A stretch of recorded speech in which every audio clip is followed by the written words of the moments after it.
High, আজ আমরা philosophy এ web ট্যাবলেটকে WordPress থিমে convert করব। তার আগে আমরা ওয়ার্ডপ্রেসকে সেট আপ করে নিব। সেট আপ কীভাবে করতে হয় সেটা আমরা দেখছি ইন্ট্রোর পর।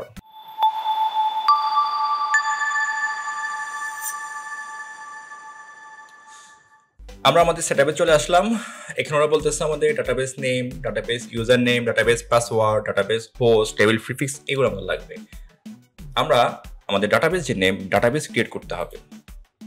আমরা ডাটাবেস ক্রিয়েট করব। আমরা নাম রাখলাম ফিলোসফি।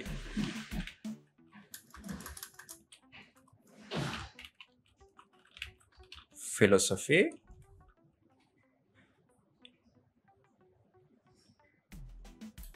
ফিলোসফি ওকে, আমরা ক্রিয়েট করলাম। এরপর আমরা এই যে ফিলোসফি থিমটাকে আমরা কপি করলাম। এরপর লেটস গো, আমরা ডাটাবেস নেম দিলাম, ইউজার নেম, রুট, পাসওয়ার্ড খালি রাখলাম, ডাটাবেস হোস্ট ওকে, সবই ঠিক আছে। Submit and run the installation.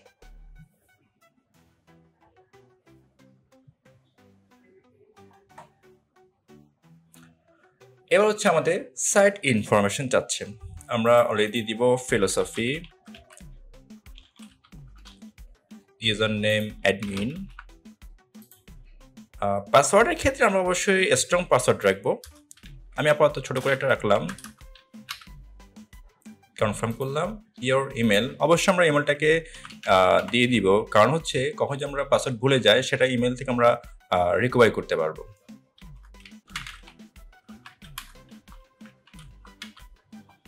R search engine visibility আমরা এখানে টিক দিয়ে দিব, আমার সার্চ ইঞ্জিনে সার্চ করলে পাবে কিনা। আমরা এখন ইনস্টল করে দিব এবং লগ ইন করবো আমরা পাসওয়ার্ড দিয়ে, ইউজার নেম দিয়ে।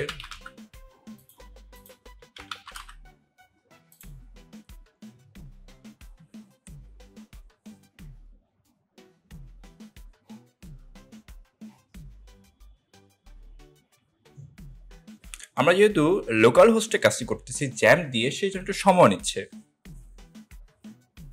আমরা দেখতে পাচ্ছি ফাইনালি আমাদের ওয়ার্ডপ্রেস ড্যাশবোর্ড বা ওয়ার্ডপ্রেস ইনস্টল হয়ে গেছে। আমাদের এখানে ডিফল্ট একটা থিম আমরা দেখতে পাবো।